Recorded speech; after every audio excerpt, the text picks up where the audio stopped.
here you see, look at the 21 to 39 column and the 40 to 59, and you'll see that wine can be part of a healthy diet. Only 24% of 21 to 39-year-olds believe that, whereas 38% of 40 plus more or less believe that, right? Same thing with stress reliever, wine enhances social situations. You'll see that the numbers throughout for 21 to 39 are very alarming.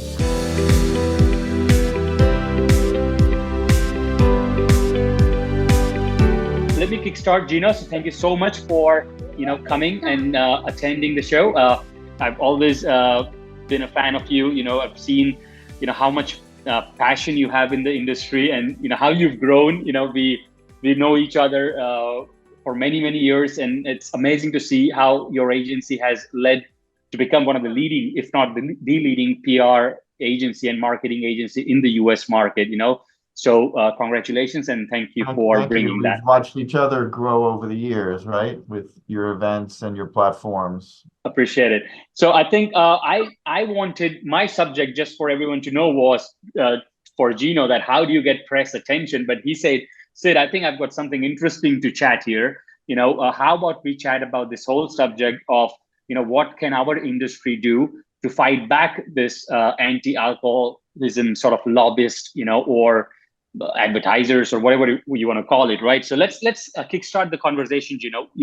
What are you seeing? What is the current state of this whole thing? Like, give me where we are at with this. Okay, so the wine industry, and I'll be speaking about wine and alcohol kind of interchangeably. But the wine industry always has challenges, right? Competition from alternative alcoholic beverage, whether it's RTDs or cocktails or craft beer. Cannabis, a couple of years ago with legalization, started becoming a bit of a threat to the wine business. Always subject to the economy, ups and downs. Climate change gets more and more extreme for winemaking. But about 6 months ago, I started seeing a lot of press about the effects of alcohol on health. And it was kind of weird. I mean, it seemed very orchestrated. It seemed very persistent. And it was absolutely incomplete and inaccurate science being quoted. But there was clearly an anti-alcohol lobby at work. And Mm, this threat to me is way more existential for the wine industry. The other threats are sort of come and go, and we meet those threats a little bit better, a little bit worse, and we still sell wine, right? mm, But this time it feels different. And the main reason I see is the USDA dietary guidelines. Currently, we've all grown up with, or at least I have here in the US, I'm 64, so I've been hearing my whole life, 2 drinks a day for a male, 1 drink a day for a female. That's the recommended USDA dietary guideline. Canada just recently shifted to 2 drinks a week. So if you do the math, 2 drinks a day, 2 drinks a week. Think of the consumption challenges for wine if the US adopts those same guidelines. And the USDA has been indicating that when the current guidelines are up for renewal, 2025, 1 year from now, they're indicating they may go to 2 drinks per week. I drink 2 glasses of wine a day, and I start to ask myself, why am I so stuck on that number? And I'm sure it's related to the USDA dietary guidelines that I've been hearing my whole life. So if I'm 25 and I'm hearing 2 drinks per week, maybe in 40 years, I'm drinking 2 glasses of wine per week, not 2 glasses of wine per day. And again, you do the math and it's really scary. Where is this anti-alcohol lobbying coming from? There's different points of view. Former tobacco lobbyists who are looking for a job, zealous government bureaucrats who, equate any level of drinking with extreme levels of drinking. But in any case, it's a threat. And John Gillespie of Wine Opinions and my agency, Colangelo and Partners, commissioned some research to to try to get some handle, some measure of this threat. And this research was done in December and just released last week. So, yeah, so we did this research just to gauge wine drinkers' attitudes toward critical issues in the wine industry.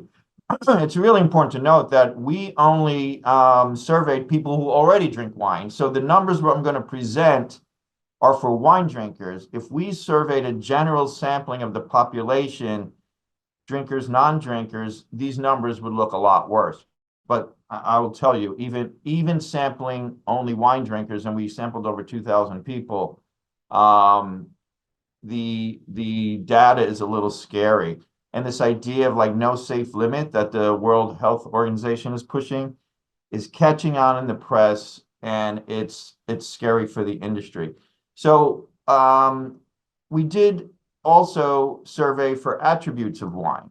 And there are a lot of people, and remember, we're surveying wine drinkers, who believe wine and food go together great. Wine is historical. Wine is part of culture. So there's a lot of positive attributes, but I will tell you, most of the positive comments come from 40-year-old plus, right? Because we surveyed people from 21 to 60 plus. We did focus on 21 to 39. In terms of issues, price was an issue. If you take an average serving of wine versus an average serving of spirits, wine's quite a bit more expensive. Consumption concerns. This is where the World Health Organization finding about no safe level and the USDA, this is where that comes in. And 21 to 39-year-olds, in a majority, said that 1 glass a day or less is still a concern for health. That's very threatening to the industry. If the U.S. dietary guidelines were adjusted to no more than 2 drinks a week, this number is startling. 2/3 of wine drinkers, 21 to 39, would reduce consumption. Dry January, sober October. Over half of the people surveyed, 21 to 39, have participated in dry January, sober October, and almost 60% or more than 60% plan to participate again this year. Again, dry January, 1 month out of 12, that's about 8% of the year. Okay. Now sober October, now we're at 16.6% of the entire year where people are abstaining from alcohol. Very, very risky to the wine business. We also we asked a question about relative risk, because when you look at wine in isolation, is no safe level or 2 drinks a week, these kind of extreme numbers. But then those same people are eating fast food, and they're bicycling without helmets, and they're, going out in the sun without sunscreen. So isolating wine consumption without any relative risk is not realistic in my view, because people getting out of bed every day is a risk, right? Not getting out of bed is a risk. There's relative risk in almost all human behavior, and to isolate wine or alcohol consumption is a very distorted way to look at the realities of life generally. We did, again, have positive comments about wine. People like the taste and the flavor. They like the food pairing. We know that, right? They feel it helps them relax. It's social. They feel they learn a lot about other cultures, and you kind of travel the world in a glass. Wine is very historical. So there's a lot of positive attributes to wine. In terms of what people like the least, based on our survey, the cost price, which I mentioned, the health concerns, the difficulty in understanding wine, alcohol content, again, these concerns about health, social perceptions of snobbery, and environmental impact. Again, most of this we deal with all the time, but the alcohol content, the health concerns, are issues that are being pushed to the forefront by the World Health Organization and other governmental bodies. Here you see, look at the 21 to 39 column and the 40 to 59, and you'll see that wine can be part of a healthy diet. Only 24% of 21 to 39-year-olds believe that, whereas 38% of 40 plus more or less believe that, right? Same thing with stress reliever, wine enhances social situations. You'll see that the numbers throughout for 21 to 39 are very alarming because that age group is not adopting wine for its cultural attributes and its culinary attributes and its historical attributes. They're seeing more the risk than the reward, let's say, of wine. This slide, where does risk begin? 1 to 3 glasses a week, 4 to 6 glasses a week, 15% of 21 to 39s believe that's risky, 4 to 6 glasses a week.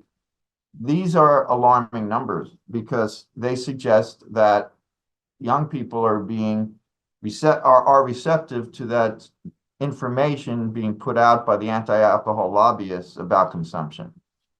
Would you drink less essentially if the dietary guidelines were changed? This is again very alarming. 30% of 21 to 39-year-olds would adopt the new guideline. And again, these are people who already drink wine. This is not a general population sampling. 36% would cut down their consumption.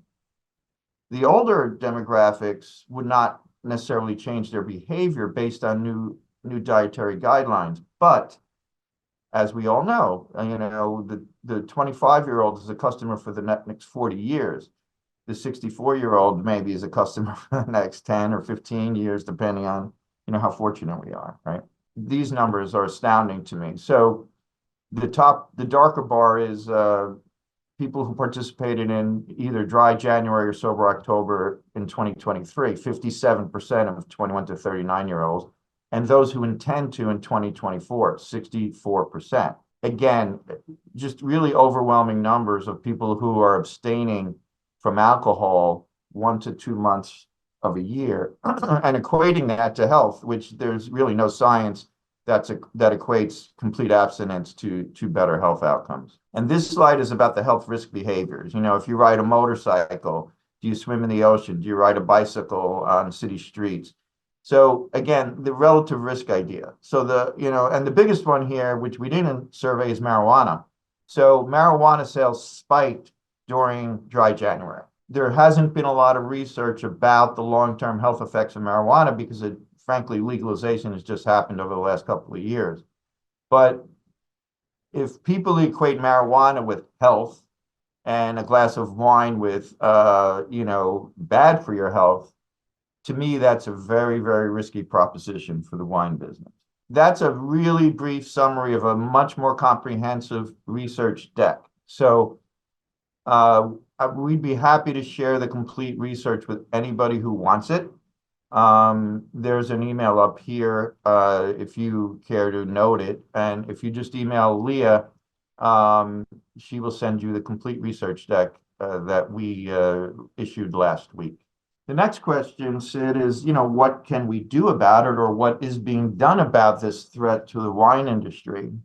And there are organizations that are actively engaging. The Wine Institute is very actively lobbying Congress against those dietary guidelines. The Wine Market Council has an active trade communication program and is doing a lot of research about how the wine industry can engage younger consumers. Wine America started the Magic of Wine program, where they're creating content with positive messaging about wine and offering that content to anybody who would like to take it and use it and amplify it. If you go to wineamerica.org, you'll find that. But what's really missing is the consumer piece. There's a lot of industry people talking to each other, but there is no concerted effort to communicate to consumers, specifically to younger consumers, let's say 21 to 35 or 21 to 39, Gen Z and young millennial, about the virtues and the positive aspects of wine. Some of you may have seen the Josh TikTok thing that went viral recently and it's pushing Josh sales up to like 10 million cases, which is incredible and fantastic. Great price point, right? For wines, like $11, $15. Engaging young people, easy to approach, fun. But that's one brand, that's one viral moment in this rapidly changing media cycle that we all live in. There needs to be more. There needs to be more strategic, consumer focused communications. Agreed to everything. Thanks for setting the stage.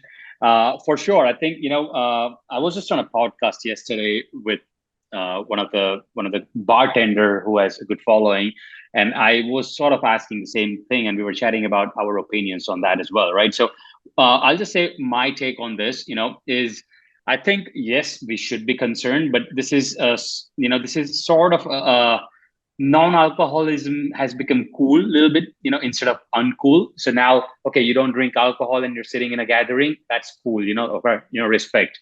So this whole young generation is vulnerable to group setting in having a beer or couple and then throwing loose words, right? So that they're so much, I think, afraid of external judgment.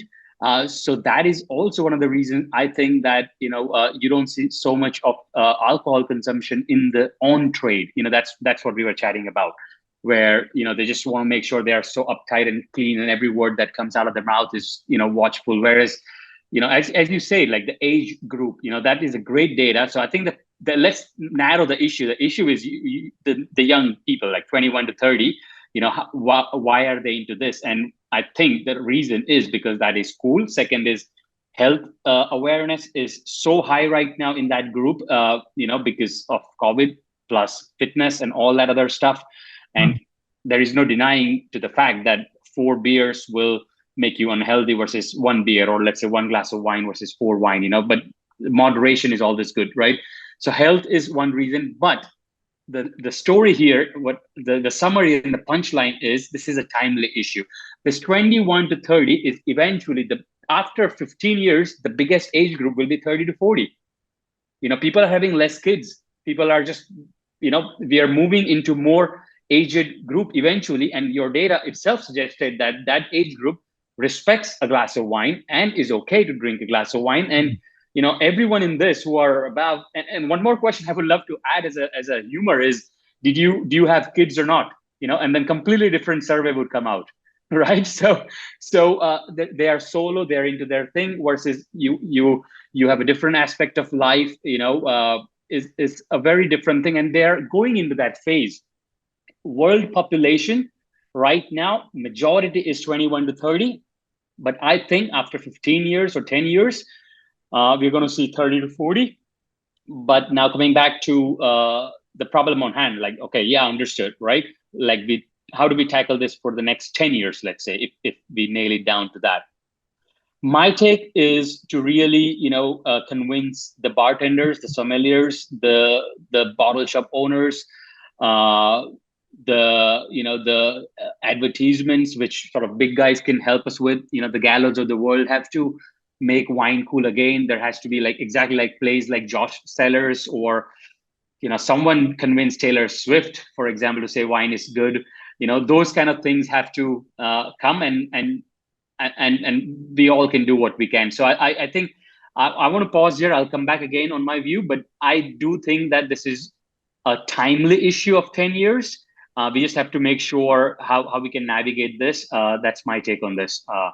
But let's guys, let's everyone come into this conversation. And then I think I also have a couple of other things that I posted out on my social, Gino, asking this question. And I got almost 44 comments on my Instagram, because I really wanted to go where this 21 to 30 are there, right? Because I was afraid that maybe I'll get comments like bad alcohol is bad and this and that. But actually I was surprised that everyone was pro this, that what's the problem, one wine is good, and so on. So I'll share that comments, but before I do that, do you guys have any questions, or anyone want to jump in here?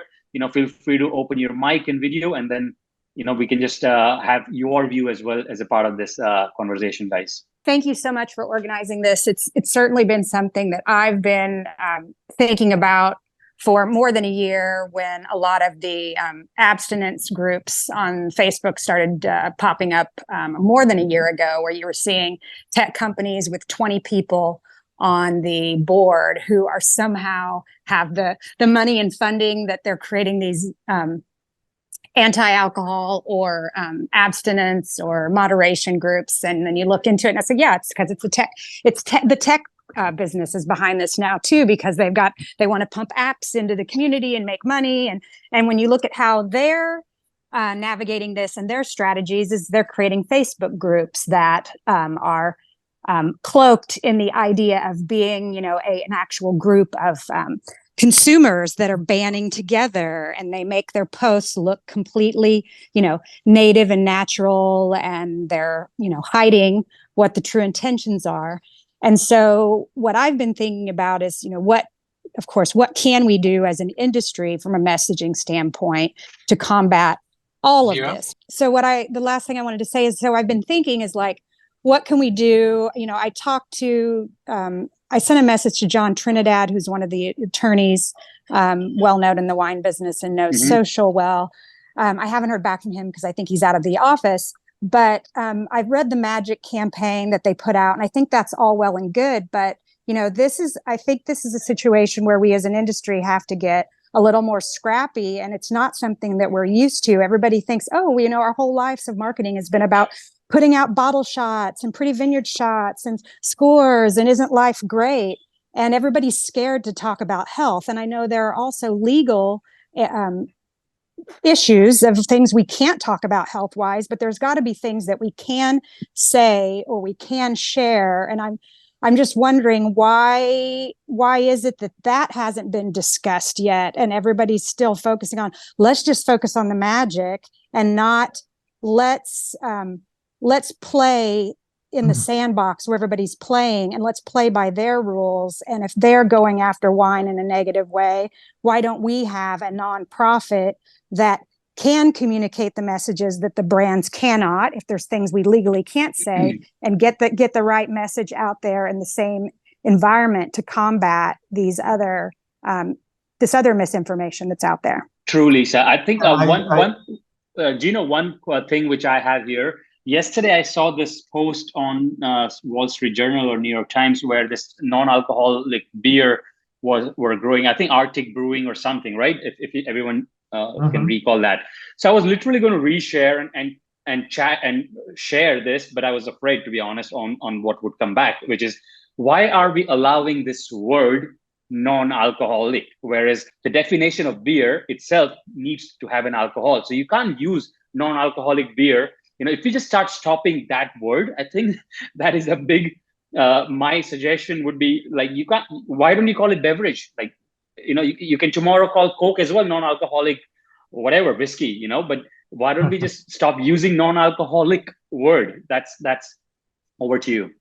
Yeah, I think that's a great point. And, honestly, WHO is a big organization. They have a lot of resources. They have a lot of science on their side. There was a committee that was being formed to research the effects of alcohol, and the anti-alcohol lobby found out about it and killed it because they didn't want research coming out that basically suggested 1 or 2 drinks per day is actually not bad for the health, or maybe even good for the health. If you read some of these articles, there's so much clickbait. But Lisa, to your point, there's a real concern, and this is from big organizations like California Wine Institute and others, lobbying groups, that it's very hard to support a science argument, and it's very hard to use the word health relative to wine. So it's more productive to use positive messaging. Wine is cultural, wine is historical, wine is food, wine is social, wine is good economics. I mean, there's so much positive messaging about wine. There just, as you said before, there needs to be a nonprofit that is pushing those messages, but at the consumer level, not to each other, because we all know this. I've already got the hashtag for it, but we need somebody to get behind it. I messaged several people involved with different organizations last January and was like, we got to get behind this. And I was just starting my business then, and I had time to work on it. And nobody seemed interested. It was crickets, and now I'm too busy with my business. But I want to figure, I'm concerned about the future. I've worked in this industry my whole life, and I most of it in marketing and a lot in social media since that's blown up. And I don't like seeing what's out there and that nobody in the wine industry is willing to fight back. Is there anyone where you've seen, Gino, where actually some real street impact has come? Like, has trade started, being affected? Like, or maybe a consumer actually saying to a bartender, something about this? Like, has this talk come down to the street? That's what I'm asking. There are efforts being, undertaken, like I mentioned, the California Wine Institute, Wine Market Council, Wine America, but they're drops in a bucket.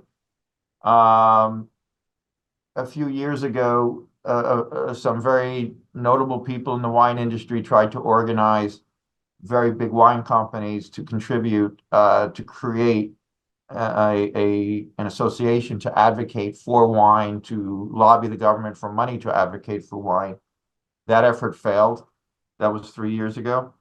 I think now a similar effort can be successful because the threat to the industry is so much greater than it was 3 years ago.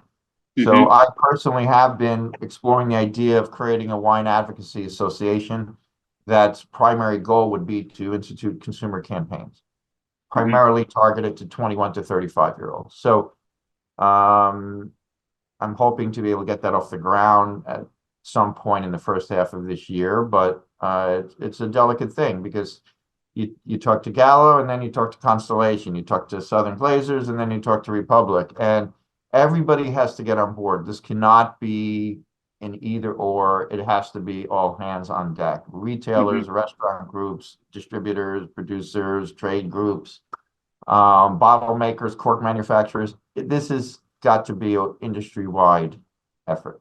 I was chatting with someone in UK recently, and there is this whole thing happening in Germany, which is, I don't know how much truth is there, but this whole packaging law is going to come like almost like medicine, where it will say like a cigarette packet, where on a beverage you will have to write this is not good, like wine is not good, for example, like almost like a cigarette packet is injurious to health sort of messaging. Ireland already has that. Ireland already passed. They basically equate wine to tobacco in Ireland on the packaging, the warning labels. Like we all grew up with those Surgeon General's warning on a pack of cigarettes.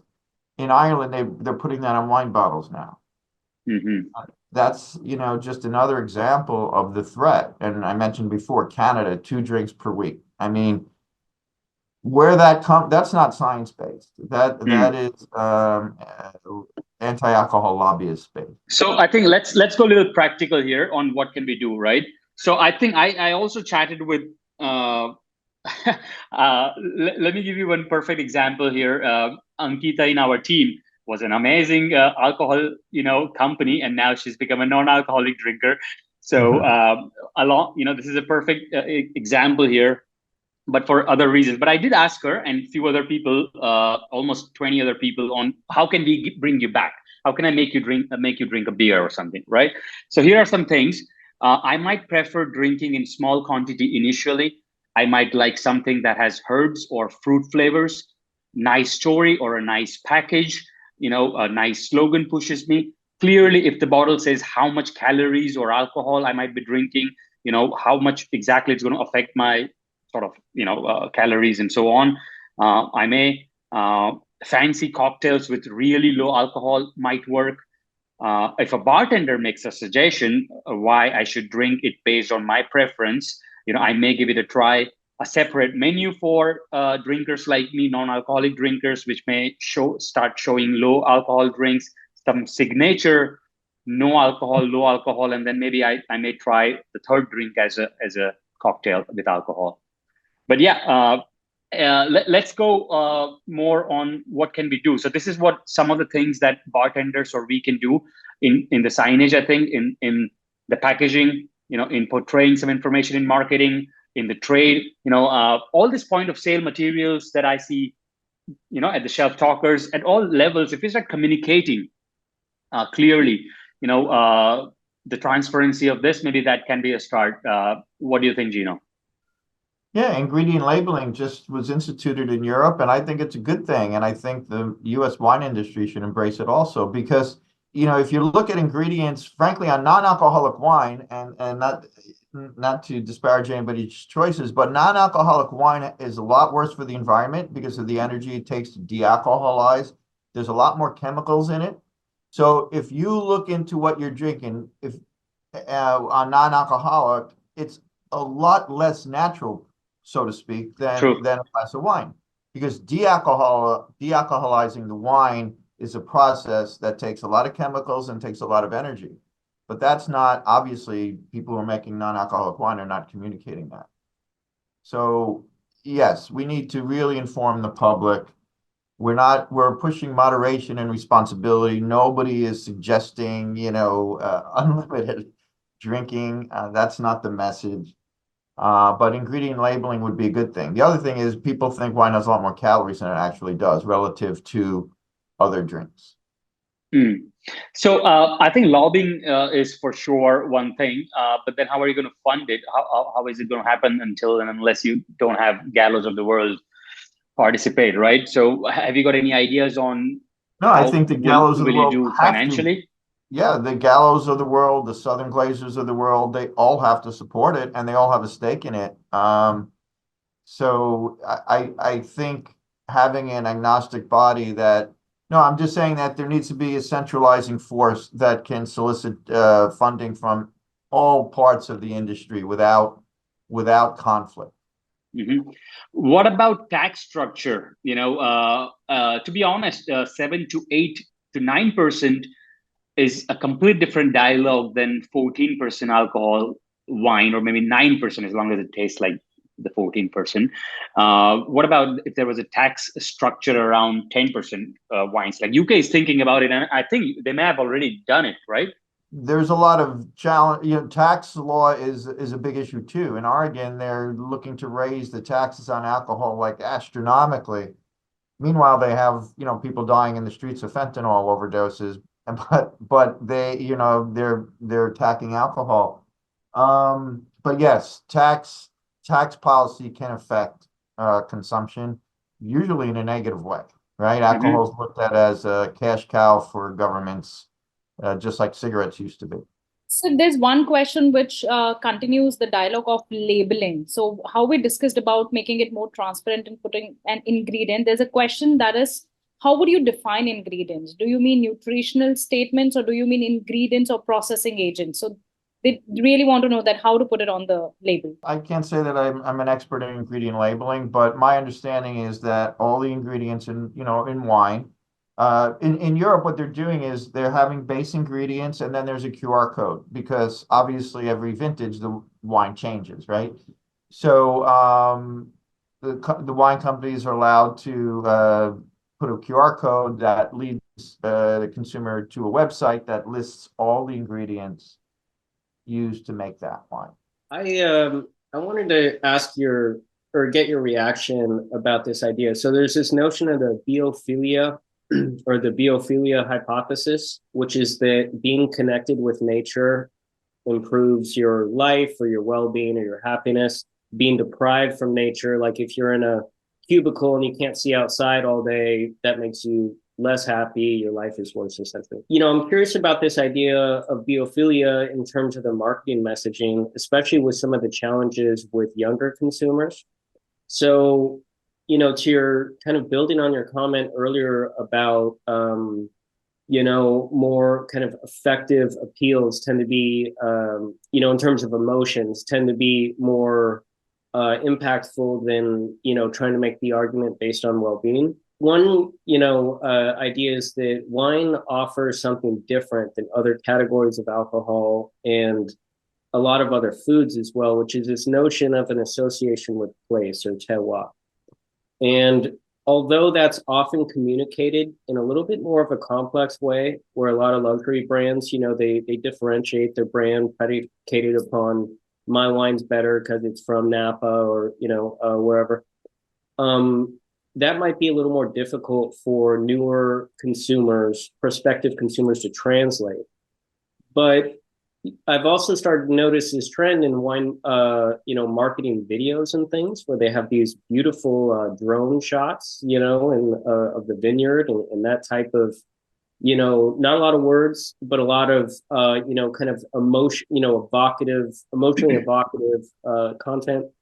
And so I wonder what you think about the potential of that, of essentially emphasizing the notion of discovery, kind of expanding yourself in a way, as a point of differentiation between wine and other alcohol. I know that's not our only discussion today, but in terms of like beer or spirits, wine tends to have a little bit more of this kind of, visceral feel of the connection to the land and the place. And you might go for a wine tour and then you're in the vineyard, and that's, probably the fullest form of it. But then also when the consumer goes home or they're at the restaurant and they order the wine and the sommelier, I used to be a sommelier, so I'm a little biased here. And the sommelier, explains how, beautiful the valley is where the wine comes from, and they picture that in their mind. And there's an emotional connection that makes that sale at the table. So anyway, I just want to get your kind of reaction on focusing on that, the connection to the nature, connection to the place, and how wine essentially outcompetes other beverage categories along those lines. Thank you. Yeah, and thank you for your presentation. I couldn't agree more. I mean, that's what I love most about wine. And when I walk in a vineyard, I literally will dig my hands in that soil and how to experience it very viscerally. That's what I love about wine. And like you're saying, that can be, you can travel in a glass virtually, or you can, travel literally through wine. And being in Napa is different than being in Greece, is different than being in, Sicily or wherever. And a good storyteller, a good sommelier can tell that story of that place to somebody at a table in a restaurant. And I love to present wine like that. We know that Mediterranean diet, right? And even that's under attack now. There's a big article about taking wine out of the Mediterranean diet, which you really can't do. I mean, wine is part of the Mediterranean diet, and yet these anti-alcohol lobbyists want to take wine out of it. Blue Zone, that's an organization that shows people who live long, healthy lives drinking wine every day. Because I just saw that movie on Netflix, I think. They're walking, they're moving, and to Matt's point, they're engaged with nature. That's so critical. And I live in New York City. I can walk in Central Park and feel nature, but wine can make me connect to nature in a way that if I drink, club soda or non-alcoholic beer, I know Sid hates that term and I understand why. It's not the same. I drank a Vino Verde last night and I think of Portugal, I mean, I know that I'm privileged to work in this industry and I may have more experiences than most because of my work, but everybody can have that experience at some level. I think that's a great point. We can all start communicating those stories in our social medias or creatives or marketing for sure. And maybe, for all the wineries out there, if they can have some sort of discount or some way of approaching 21 to 30 year, the main group that we are talking about here, in inviting them with some discounted pricing also to get them in the nature at the winery, experiential tours, that can start the dialogue as well, because they are if they can put this down fast, they can also put this up again virally, right? So that can be a good push, especially, Gino, you have a lot of European regions that you work with. I mean, if there is something where, more tourism and people go in the nature, for sure, I think that's a great point. Yeah, and every state in the country has a wine industry at this point, right? And why? And they Because want tourists. They're all promoting tourists. So in fact, this is a right. win-win. But people want to go also. People want to go to these Correct. wineries. They want to have that experience. We And just don't need serve any Coke there. Only wine in the bar. That's it. Compulsory. we can't believe, there was this belief in the past that young people will age into wine, right? When I'm 25, I drink beer or shots, and when I'm 35, I start to drink wine. But I don't think we can take it for granted. And Yeah. I think we have to actively work to attract younger people to the culture of wine. I also think that we are underestimating the power of a US retailer. If the Total Wines or the retailer gets behind, because that's how really, really hand selling and convincing happens, that old traditional way, that can be a big value add, because the dialogue gets started at the retail, the conversation gets started at the sommelier, bartender, or the clerk and the consumer, and that can be a big thing as well. What do you think about ABC, or can they do anything about it, or TTD, or? You mean in terms of these guidelines and all? Yeah, because it's a loss for them as well in revenue, correct? Like if overall this whole thing is I going. never really thought about it, but I would assume so. I just don't know how much input they have into the jurisdiction of the other age. I have no idea. That would be a question for a lobbyist. Cool. So which party is going to support, Democrats or Republican? Maybe Gino, you can sort of get the check from there. Yeah, I think that goes both ways. I think the threat is both ways. So I think I'm going to focus on what I do, which is Got it. Cool. So communicate. we're going to wrap it up, guys. Gino, have you got any other sort of closing remarks, or maybe give us a little next actionable move? What can we expect from you, or including me? I'm in as well. But let's do something. At least we can start here a little bit. So give us your closing remarks on this. Well, I think that, accessing the research and, absorbing that research, and then thinking in terms of, the baby steps that Wine America is taking with the Magic of Wine, for example, the campaign of Wine Market Cancel, pushing positive messages about wine, amplifying every positive message we can on social media. We know how quickly information moves there.